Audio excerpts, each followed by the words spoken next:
आसरा इस्रा अँटीकोॲग्युलेशन जे काही आहे ते एकदा बघू. तर कुठलीही टेस्ट युजली 50% फॅक्टर खाली झाल्याशिवाय येत नाही. तर टेस्ट पॉझिटिव्ह नसेल तर you are safe, no issue. नंतर INR is unpredictable during initial stages of warfarining. तर जेव्हा स्टेबल होऊन जातं तेव्हाच त्याचा इफेक्ट व्यवस्थित दिसतो. इनिशियली CNS उडतात, त्याच्यामुळे हायपरकोॲग्युलेबल स्टेट असते असं नेटमध्ये वाचलं होतं. इकडे तसं काही लिहिलेलं नाही आहे. LMWH आणि अनफ्रॅक्शनमध्ये फरक हा आहे की लो मॉलिक्युलर असल्यामुळे हा सबक्यूट देता येतो, ॲब्सॉर्प्शन होतं त्याचं. लॉंगर ड्युरेशन ऑफ ॲक्शन आहे. हा 1 तासातच उडून जातो आणि हा किडनीमधनं चालला जातो. तर रिनल फेल्युअरमध्ये काही इश्यू होत नाही. याचा प्रॉब्लेम आहे GFR लेस दॅन 30मध्ये अवॉइड करावं लागतं. हा मोठा मॉलिक्युल आहे, त्याच्यामुळे रिस्क आहे हिटची,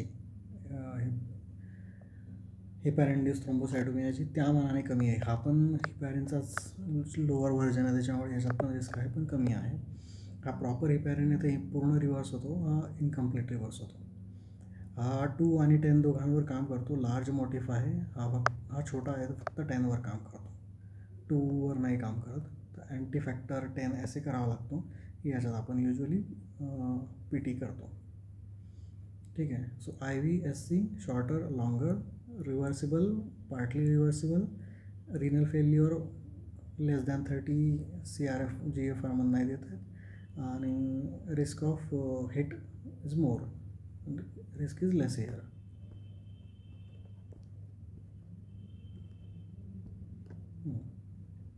तर 2 हाफ लाईफ 5 हाफ लाईफचा आहे. जर प्रोफायलॅक्टिकली अँटीकोॲग्युलेशन चालू आहे तर 2 हाफ लाईफ नंतर न्यूरॉक्झियल ब्लॉकेट ठीक आहे आणि थेरापिटिक असेल तर 5 हाफ लाईफपर्यंत थांबावं लागेल. ठीक आहे. 2 हाफ लाईफ 5 हाफ लाईफ इथे आणि थेरापिटिक आणि प्रोफायलॅक्टिक म्हटलेलं आहे, परंतु तो higher safety margin lower safety margin म्हणून दिलेलं आहे आर्कमध्ये जस्ट की ॲटलिस्ट. तर जस्ट किती सेफ्टी त्याच्यानुसार म्हटलेलं तर नाही, थेरापिटिक प्रोफायलॅक्टिक असं काही म्हटलेलं नाही आहे. तर हा 8 आवर्सचा फंडा आहे की 8 आवर्स लागतं क्लॉट यायला. 8 आवर्समध्ये प्लेटलेट फ्लक्स स्टॅबिलाइज होतो, त्याच्यानंतर तो ब्रेक होत नाही. म्हणून 8 आवर मायनस पीक इफेक्ट तुमचा टाईम पाहिजे. LMWHला 4 तास लागतात, त्याच्यामुळे 8 - 4 4 तासात देऊ शकता. हिपॅरिन 1 तासातच हाफ लाईफ संपून जाते त्याची. नंतर हा कॅप्रेनी स्कोअर आहे. तर रिस्क फॅक्टर आहेत age, surgery, obesity, prior history, मग नंतर PVDची हिस्ट्री, सेप्सिसची हिस्ट्री, MIची म्हणजे कार्डियाक हिस्ट्री. तर याच्यानुसार याच्या ग्रेडिंग्ज आहेत 1 2 3 5 जे काही आहे. त्याच्यामुळे मग रिस्क कॅटेगरी डिफाईन होते. तर लो रिस्क असेल हे थ्रोम्बो एम्बॉलिझमची रिस्क आहे, कॅप्रेनी स्कोअर. वुमनचा वेगळा स्कोअर आहे. तर मल्टिपल आहे, हे काही लक्षात ठेवण्यासारखं नाही आहे. तर लो रिस्क असेल सर्जरी आणि लो रिस्क आहे आणि सर्जरी जी आहे ही मायनर आहे मोबाईल पेशंटमध्ये, तर प्रोफायलॅक्सिसची गरज नाही, अर्ली ॲम्ब्युलेट करा. मॉडरेट जर रिस्क आहे ही आणि सर्जरी जनरल सर्जरी आहे तर तुम्ही कंप्रेशन स्टॉकिंग, नंतर इंटरमिटंट न्यूमॅटिक कंप्रेशन आणि मग LMWH किंवा अनफ्रॅक्शन किंवा फंडापिरोनाइज देऊ शकता. आणि मग हाय असेल तर समजा THR, TKR, मेजर ट्रॉमा, तर मग याच्यावर तर तुम्हाला जावंच लागेल थ्रोम्बोप्रोफायलॅक्सिसवर. पण त्याच्यात रिस्क ऑफ ब्लिडिंग आणि थ्रोम्बोसिस या दोघांचं तुम्हाला बॅलन्स करावं लागेल. आता इथे VTEची रिस्क आहे या साईडला ब्लिडिंगची रिस्क आहे, या दोघे बॅलन्स करावं लागतील. समजा दोघांची रिस्क लो आहे तर प्रोफायलॅक्सिसची गरज नाही. इथे थ्रोम्बोसिसची रिस्क कमी आहे आणि इकडे पण ब्लिडिंगची रिस्क कमी आहे, तर मेकॅनिकल आणि इंटरमिटंटवर होऊन जाईल. जर मॉडरेट रिस्क आहे थ्रोम्बोएम्बोलिझमची आणि इथे ब्लिडिंगची रिस्क नाही आहे तर मग तुम्ही अँटीकोॲग्युलेशन चालू करू शकता. जर रिस्क जास्त आहे मग तुम्हाला मेकॅनिकलच ठेवावं लागेल. हाय रिस्क आहे आणि इकडे लो रिस्क आहे तर तुम्ही ठीक आहे अँटीकोॲग्युलेशन देऊ शकता. हाय रिस्क असेल ब्लिडिंग तर मग तिकडे देऊ नाही शकत. पुन्हा high risk of thromboembolism, high risk of bleeding, मग तुम्ही इथे स्टील या कॉलम बघा, इथे हाय रिस्क ऑफ ब्लिडिंग झालं की तुम्ही हिपॅरिन देऊ शकत नाही, तर क्लिअर कट ऑप्शन आहे. लो रिस्क ऑफ ब्लिडिंग आहे तर तुम्ही मग हाच सिक्वेन्समध्ये देऊ शकता. पहिल्यांदा मेकॅनिकल, मग इंटरमिटंट, मग लो डोस किंवा मग अनफ्रॅक्शनेटेड जे काही आहे ते दोघांचं बॅलन्स करायचं आहे.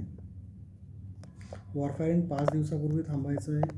त्याच्यानंतर तुम्हाला हे चेक करायचं INR जर 1.5च्या खाली आहे सर्जरीसाठी 2च्या खाली आणि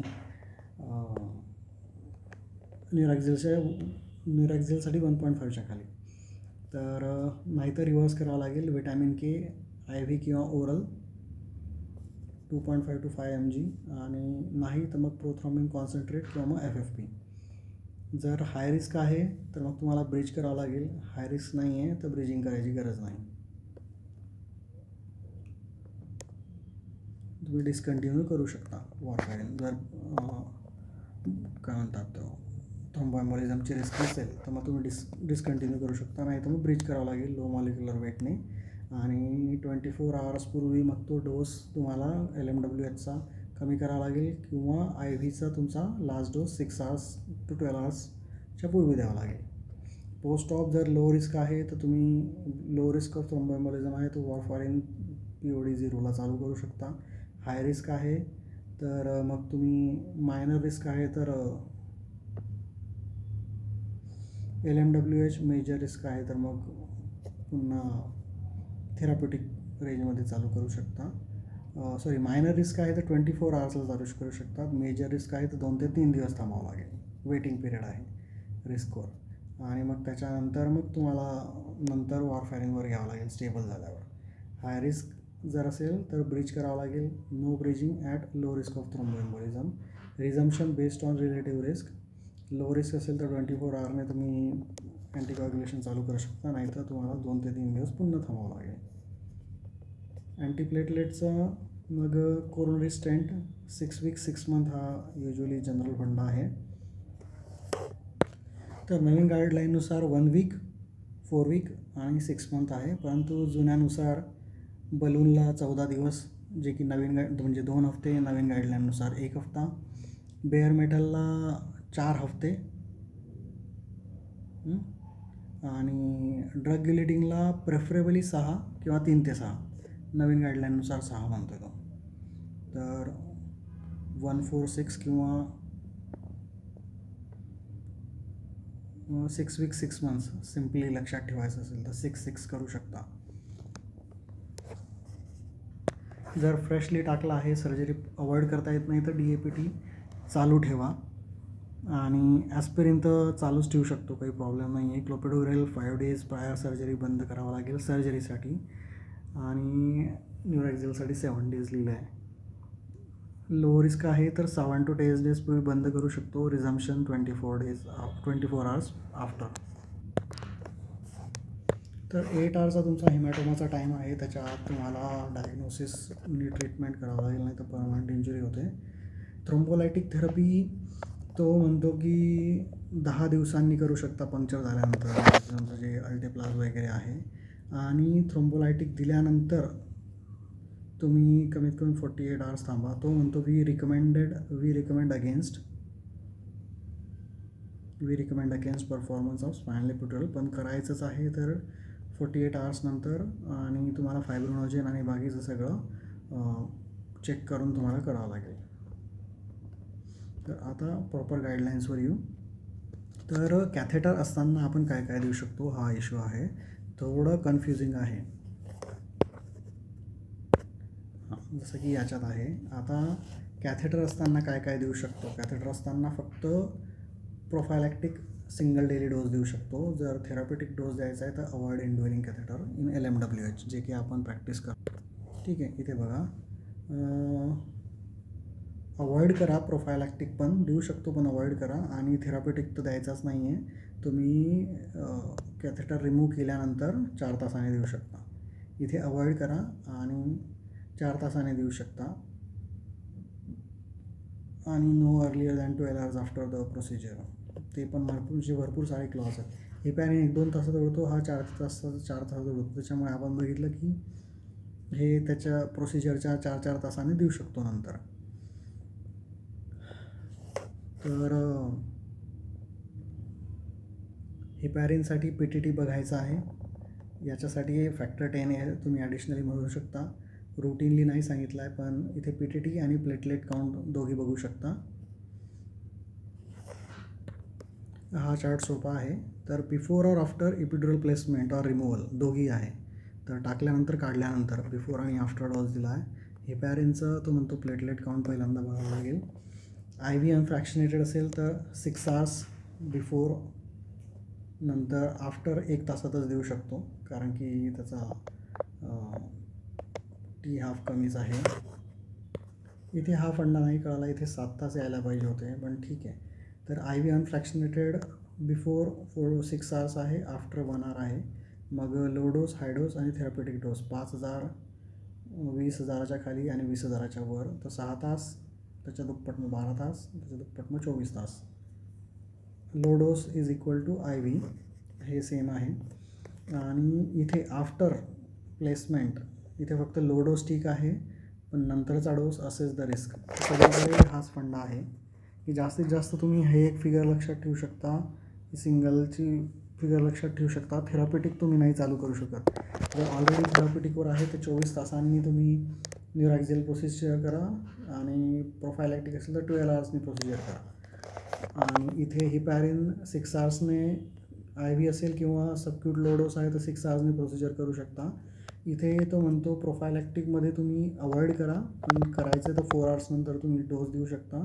ट्वाईस डेली नंतर द्यायचंच नाही आहे. इथेही लो डोस असेल सबक्यूट तर तुम्ही 1 तासाने देऊ शकता, पण आपण अनफ्रॅक्शनेटेड नाही वापरत. पोस्ट ऑफ LMWHच वापरतो. तर तो म्हणतो की प्रोफायलॅक्टिक सिंगल डेली डोस असेल तर 4 तासाने देऊ शकता. Otherwise that should also be avoided. Avoid prophylactic dose. Restart medication 4 hours, no earlier after 12 hours of the surgery. थोडं कॉम्प्लिकेटेड मॅटर आहे.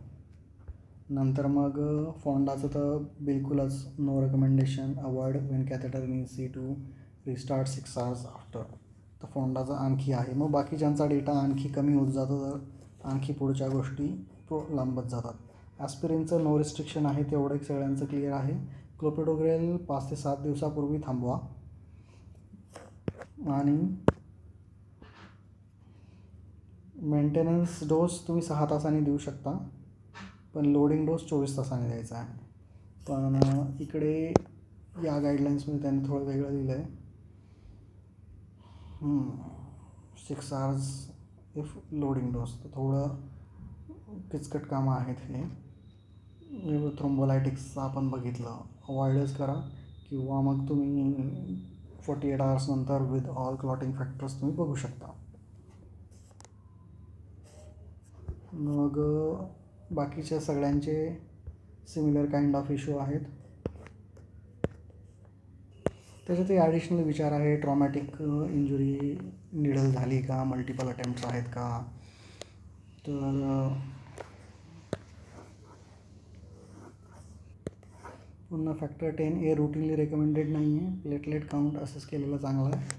वॉरफारिनचं आपण बघितलं, ब्रिज करायची गरज असेल तर ब्रिज करावं लागेल. जर लेस दॅन 1.4 असेल तर 1.4 असेल तर डिले किंवा रिव्हर्स करा. वॉरफॅरिन 1.5च्या खाली आला तर ठेवू शकता. 1.5 to 3च्या मधात can be maintain with caution, आणि अबव 3 तर तुम्हाला वॉरफॅरिन होल्ड करावं लागेल. तर इट्स ट्रिकी. तर ॲक्च्युली त्याचंही म्हणणं आहे की वॉरफॅरिनवर आहे पेशंट, म्हणजे होता, तर काढूनच टाका. म्हणजे 1.5 to 3च्या मधात आहे तर मग वाट बघत बसा रिव्हर्स होण्याची. आफ्टर रिमूव्हल वॉरफॅरिन देऊ शकता, परंतु असतानाची गोष्ट. तर इन शॉर्ट लक्षात ठेवण्यासारखं एवढंच आहे. 6 hour 1 hour, low dose 6 hour 1 hour, LMWH 12 hour 24 hour before, after prophylactic dose थेरॅपॉटिकच्या प्रोफायलॅक्टिक डोस असेल तर अवॉइड करा, पण ठीक आहे, ट्राय करू शकतो. थेरॅपॉटिक डोस तर ट्रायच नाही करू शकत. Similar kind of things with all the other things, की कॅथेटर असताना बाकीच्या गोष्टी चालू करायच्याच नाही आहेत. फक्त ॲस्पिरिनचंच एक क्लिअर आहे की तुम्ही देऊ शकता. बाकीच्यांचे तर खूप सारे आहेत आणि डेटा पण नाही कमेंट करायला. गार्लिक इज अँटीप्लेटलेट, एक वीक प्रायर स्टॉप करावं लागतं.